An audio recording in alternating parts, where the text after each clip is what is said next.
Sheviit, Perek Zayin, Mishnah Gimel, chapter 7, third Mishnah of chapter 7 in Sheviit. The Mishnah says, Klipei Rimon, V'hanetz Shelo, the peels of the Rimon, of the pomegranate, and its crown. Klipei Egozim, not peels, V'hagalinim, Galinim are the pits.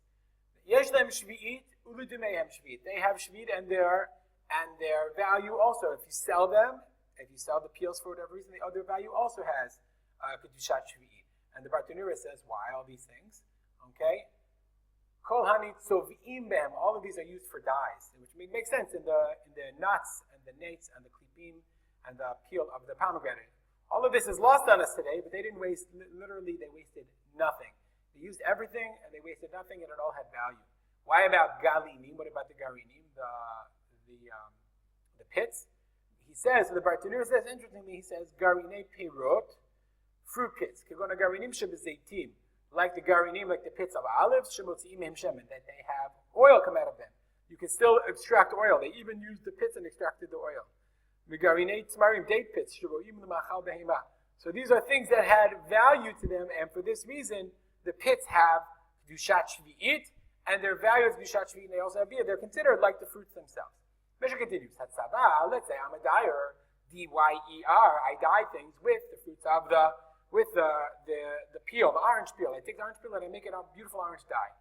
So therefore, Tzover La'atzmo, he can dye some matters for himself because he's using it in the normal manner. V'lo yitzba b'sachar, but he can't take those peels of Kedushat Sheviit and then dye for other people as part of his profession. Why? She'eno sin schora b'peirot Sheviit. You're not allowed to use peirot Sheviit in schora as a merchandise. This is one of the major problems of the Sheviit. So if you have, if you're selling heter mechira, then we treat it that it doesn't have Kedushat Sheviit. But let's say if you've ever been in Israel and there's a place that sells what's called Otzar Beitin. Otzar Beitin is collected in such a way that it does have Kedushat Sheviit. So they don't sell it, so they find a way to sell it in such a way that you're not selling the fruits themselves, but rather you're selling the value, the cost of producing the fruit, which is often more expensive than the fruit itself. So therefore, that when they weigh it, they'll weigh it without one. They'll specifically weigh it without a different amount because there's this problem of schora b'peirot Sheviit. You have to find a creative solution to sell the Sheviit in a way that's not considered. You're not selling the weight of the Sheviit. You're not doing it in a way that's selling the Sheviit itself, but you're only selling it in such a way that you're recouping the cost, which you're permitted to do. That's a very important rule. Ein osin schora b'peirot Sheviit. It's one of the primary rules. It belongs to everyone. You're allowed to go in and you're allowed to collect and you're allowed to eat. But you're not allowed to go in and collect in order to sell it. We're going to see a very important caveat at the end of this Mishnah. Similarly, just like you're not allowed to sell Sheviit, v'lo b'bechorot, nor are you allowed to sell bechorot. What is a bechor? A bechor is a firstborn animal. The firstborn animal belongs to the Kohen. If it's a bechor tam, as we'll learn in Masechet Bechorot, if it's a unblemished bechor, then the Kohen has to bring it as a korban in the Beit HaMikdash. If it's a bechor that became blemished, then it belongs to the Kohen, but it's just a lechulin. The Kohen can eat it. Okay? But he can't sell it. Because the problem is, even though he can't sell it, he's allowed to select it and eat it, it's chulin, nonetheless, you're not allowed to work it, and you're not allowed to shear it. That's a din in the Torah. So we're afraid that if he leaves it around or he sells it, it's going to become mixed up, etc., etc. So therefore, chorat bechorot was prohibited. Below trumot. Similar to Kohen, you give him trumot, or let's say I'm holding on to it, let's say I have truma to give. So therefore, everybody knows I have to give to the Kohen. Can I sell it to somebody else? Then he'll give it to the Kohen. No, neither can Kohen sell it either. Lo b'nevelot v'lo b'treifot, nor nevelot. And nevela is an animal that was killed in a way that's not shchita.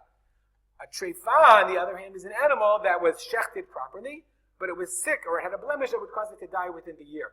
Both of those things are not kosher. We don't sell non-kosher food, as we'll see. V'lo b'shkatzim, v'lo b'ramasim, nor shkatzim, which are certain kinds of prohibited animals, or ramasim, creepy crawly things. You're not allowed to sell. So this is a general rule that we don't sell isurei achila. And the reason we don't sell isurei achila is because, for obvious reasons, it's going to mess people up. If I sell treifot and nevelot, if I sell non-kosher meat right next to my kosher meat, people go to the grocery store, it's impossible to know which is which.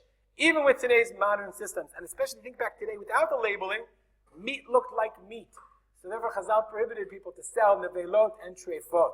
In fact, this is a din that's even brought down the Shulchan Aruch. If you look at Siman Kuf Tet Kuf Yud Zayin, Shulchan Aruch says, "Kol davar she'asur min Torah." If you're not allowed to eat it from the Torah, Even though you can benefit from it, you can't make a merchandise out of it if it's something that's not permitted to eat. Jews in general are prohibited from having pork farms. The Shulchan Aruch adds, interestingly enough, this is only in a kavua manner, an established manner. Okay, but okay, if it's akrai, if it happenstance, if you come upon it, or let's say, for example, the classic case we give is if you slaughter an animal and then it became a treifa. So you're allowed to sell it to recoup the cost. You're not allowed to, in a systematic manner, sell non-kosher meat that's killed in a plant. It's a serious problem for a Jew to benefit from, to have schora, to have business in non-kosher food, which is also a very interesting matter when you think about it. Business, i.e. owning stock in companies that primarily sell non-kosher food. All I can say is once I asked a big posek, and he told me it was a problem to own a company that owned major fast food restaurants. And I sold the stock because he told me to. I didn't actually make a profit. Okay.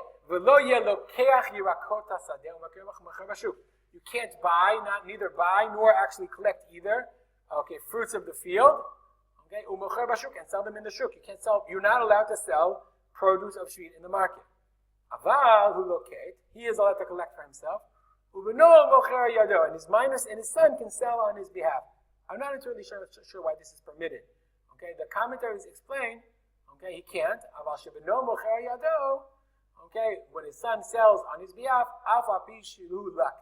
even though he collected them to sell them, lo michze kischora. It doesn't look like schora. I really don't understand this. If you have an explanation, I'd love to hear. Because many people, they send their children to do their sales in the market.